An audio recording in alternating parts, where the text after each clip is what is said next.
songs. How like being poets at an arcade, soaking moonlit falls on broken past this inundated orb that we call home. And it's night and I'm alone and I'm alive.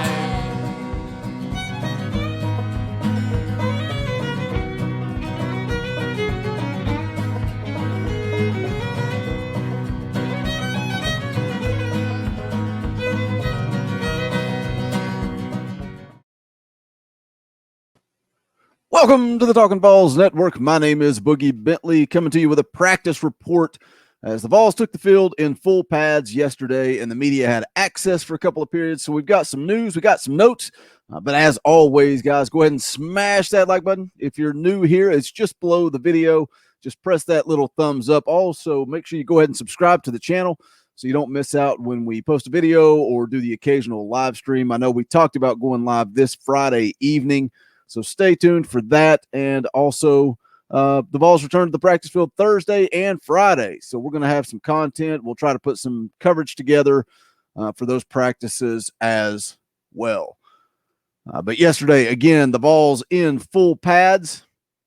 A lot of eyes, obviously, are going to be on the quarterback position for good reason. And I know this is only the third practice of spring, the first practice in full pads.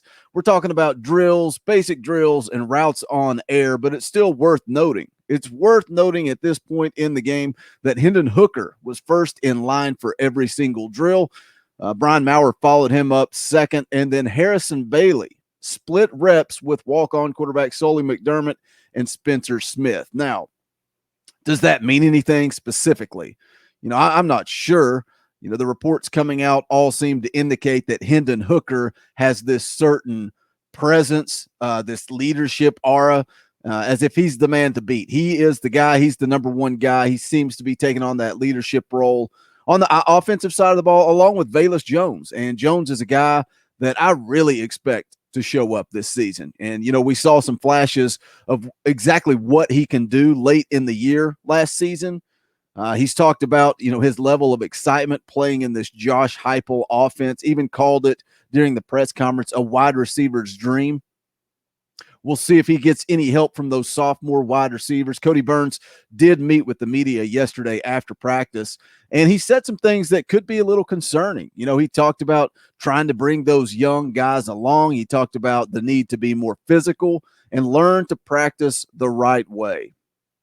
The word we seem to regularly hear when it comes to those freshman wide receivers is talent. We hear just how talented they are, but it also sounds like they do have some work to do, so we will see how that plays out. Interesting note along the offensive line, Darnell Wright working right tackle, which is to be expected.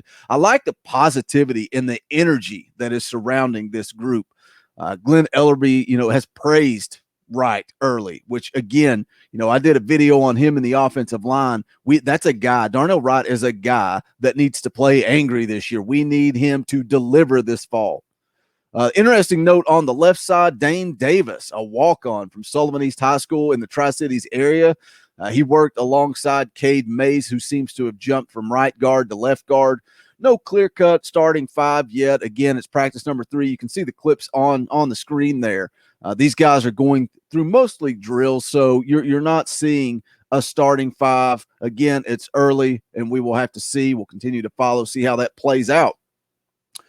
The linebacker group continues to be a skeleton crew, obviously, with the absence of Henry T. and Crouch. And at this point, those guys are gone. Those guys, I just don't see any chance at this point in those guys coming back. There's no need to keep harping about it, but it is what it is. Those guys are missing. And then you've also got the kids that were suspended. You can talk about, French and Aaron Willis. Aaron Willis is a guy that I said needed to step up this year. He was going to have an opportunity with Henry T. and Crouch being gone. Aaron Willis was a kid that had every opportunity in the world to step up and win a starting position. But French and Willis sit back and wait on the university's ruling regarding the incident at Stokely Hall. Everything that I am seeing, people are saying that those guys are probably going to be back. Those guys are probably going to have a second opportunity, and Tennessee needs them to get that second opportunity when it comes to football. But we don't know what that timetable looks like. How much of the spring are they actually going to miss? I don't know. Jeremy Banks also limited this spring after having surgery in the offseason. I think it was just cleanup surgery. I think it was his shoulder. Honestly, I don't remember 100%, but I think he was having his shoulder cleaned up. So the only guys you've got working at inside linebacker were Beasley, Morgan Joseph. We've got long snapper Will Albright. Long snapper working at inside linebacker along with a walk-on. That's cause for some concern there. But again, it is what it is. The defensive line, Tyler Barron, Bryson Eason, and Byron Young all moved to work with Rodney Garner's defensive line unit. And that's something we've speculated on a few times, previous videos and live streams. Tennessee needs a guy to step up there. They need a guy that can get pressure off the edge, put pressure on a quarterback in passing situations. Can Tyler Barron be that guy? He's 6'5". I think he's 250, 260, somewhere around in there. Does he have the size and the speed to play defensive end in the SEC? Can he be that guy? But it's interesting to see. You know, we said that there were going to be some position changes on this roster, and we're starting to see some of those take place. And now it's gonna be fun to watch and see these guys go to work. Let's see Tyler Barron go to work with that defensive. What better coach? Great coach to work with. Rodney Garner, see what he can get out of that defensive line. That is a unit that we need to step up and rise to the occasion this fall. I think that's most of the newsworthy notes from yesterday's practice. Obviously, there's still some things to be excited about, but there's also some cause for concern. Like I said earlier, a walk-on potentially starting at left tackle in the SEC. And again, a long snapper. You've got your long snapper working at inside linebacker. I mean, this team has some concerns. We know the concerns. We know that this team lacks depth. How many guys hit the transfer portal? How many guys are gone? I'm not ready to hit the panic button just yet. You know, there's some guys that excite me, guys like Hendon Hooker, Bayless Jones, the entire running back room. You know, those guys have me excited.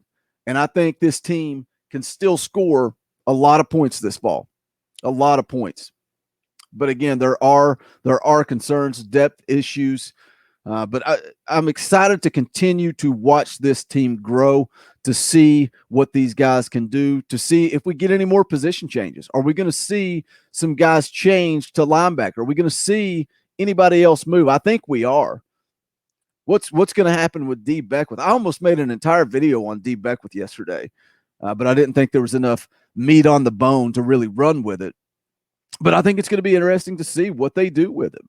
You know, he's working at running back, but you're talking about a guy that only played high school football for 2 years. And in high school, he was the quarterback, basically snapped it to him and he took off. Just a freak athlete. The type of guy, it's like Pee Wee football. You put your best guy at quarterback, you give him the ball and you let him run. And that's what D. Beckwith seemed to do in high school. So you're talking about a very raw, just athletic freak. What do they do with him? And, you know, in the press conference after I think the first, second practice, they talked about how he needed to learn a position. And it sounds like that position is going to be running back. But again, that's going to be fun to watch. A lot of fun storylines to keep up with this spring. Again, they will be practicing Thursday and Friday. So we'll put together some stuff for you guys. Make sure you're subscribed to the channel. Make sure you hit that like button on the way out the door. You can also do this. You can also check out the Talkin VAWLS merch store. And I hope you're listening. I hope the one person that felt the need to complain because I call it merch, please leave me a comment and let me know what you prefer. Do you want me to call it the Talkin VAWLS apparel store? Do you want me to call it the Talkin VAWLS t-shirt shop, merchandise store, swagger? What would you prefer? I know I don't want anyone to be upset because I call it the Talkin VAWLS merch, but here is the Talkin VAWLS merch. The link is in the description below. It's bonfire.com/store/Talkin VAWLS. You can pick up the Mount Rushmore shirts. You guys have seen it all. Some of you have been picking up some of this lately. We appreciate every single one of you, whether you show up, hang out on the live streams, drop super chats, hit that thumbs up, pick up merch, or you just hang out and enjoy what we do. We appreciate any and all support. But that's going to wrap it up for this video. Again, please hit that thumbs up on the way out the door. But for the Talkin VAWLS Network, my name is Boogie Bentley. Go Big Orange. The song